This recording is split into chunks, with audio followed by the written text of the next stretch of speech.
Salut Sarah-Jeanne. Salut. Justement, on fait une entrevue beauté aujourd'hui. Ouais. On est habitué de parler mode, mais là aujourd'hui, on se concentre sur la beauté. J'aime ça connaître ta signature beauté. C'est quoi ton look beauté qui te représente au quotidien? Il là là, échevelé et démaquillé.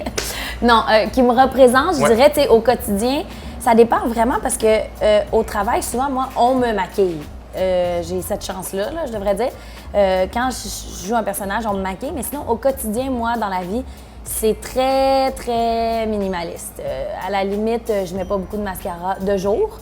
De soir, j'aime ça puncher un peu plus. Justement, j'aime ça, un smokey eye quand même. Dans ma vie, je le fais de temps en temps. Jamais aussi bien que ce qui m'a été fait aujourd'hui.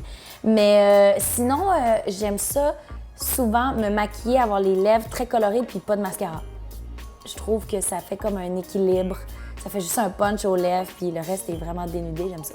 Mettons ton rouge à lèvres préféré, Nils. Le rouge classique. J'aime beaucoup le rouge classique. Sinon, le rouge à lèvres que je mets le plus souvent, quand je veux que ce soit plus discret, c'est un rouge à lèvres qui se rapproche beaucoup de la couleur naturelle de ma lèvre, qui va aller un peu vers le rose pêche, qui va juste donner un peu d'éclat à ma lèvre naturelle. Sinon, quand je veux vraiment que ça se voit, j'y vais avec le rouge classique, là. Puis là, si on parle d'icône beauté, Ouais. on sait que tu es très active sur Instagram. C'est qui tu suis là, pour t'inspirer? Kate Moss depuis toujours. Je vais souvent me retourner vers elle pour aller voir quel genre de blond j'aimerais pour mes cheveux, comment faire mon liner. Je vais aller voir des vieilles photos de Kate Moss ou des photos récentes de Kate Moss. Ça, c'est un classique pour moi. Elle est intemporelle. Tu t'entoures de gens talentueux, on va se le dire, de coiffeurs, Ouais. et compagnie. Quelle astuce infaillible t'as appris d'eux, que tu gardes, que tu aimes ça comme appliquer?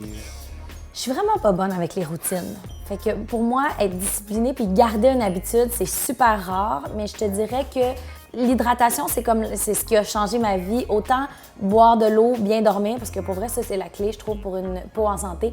Moi, cette semaine, je trouve que ma peau est moins belle, c'est clairement parce que j'ai pas assez dormi. Pour vrai, ça change tout. Après ça, hydrater, nettoyer tout le temps. Fait que autant boire de l'eau, hydrater les cheveux, hydrater la peau, les lèvres, tout ça, ça change, ça fait vraiment une différence pour moi. Puis les nettoyages aussi. Et là, si on parle de tendance beauté pour l'automne, Ouais. bon, c'est pas encore l'automne, il fait encore super chaud. Là. Quelle tendance t'as hâte d'essayer? C'est une ligne graphique argentée sur les yeux. Je vois ça beaucoup dans les défilés en ce moment.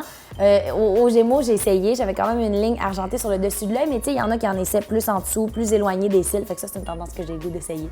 Il y a une autre tendance que j'ai hâte d'essayer, la petite casquette très 2002 qui a jamais été si cute que ça, mais qui revient à mode, là. Tu sais, un peu peaufi avec la petite palette courte, là. La Gavroche? La Gavroche. Merci, exactement.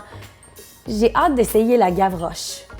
Il y a Dolce & Gabbana qui vient d'en sortir une qui est comme en simili-cuir, qui est vraiment nice, que j'ai le goût d'essayer. Finalement, Oui, avec qui t'échangerais de garde-robe demain matin? avec la boutique Sense. C'est bon, Mais c'est bonne là, réponse. Tout ce qu'il y a sur cette boutique-là, ça n'a aucun sens. C'est tellement beau, je trouve leur sélection impeccable. Merci Sarah-Jeanne. Merci. Merci.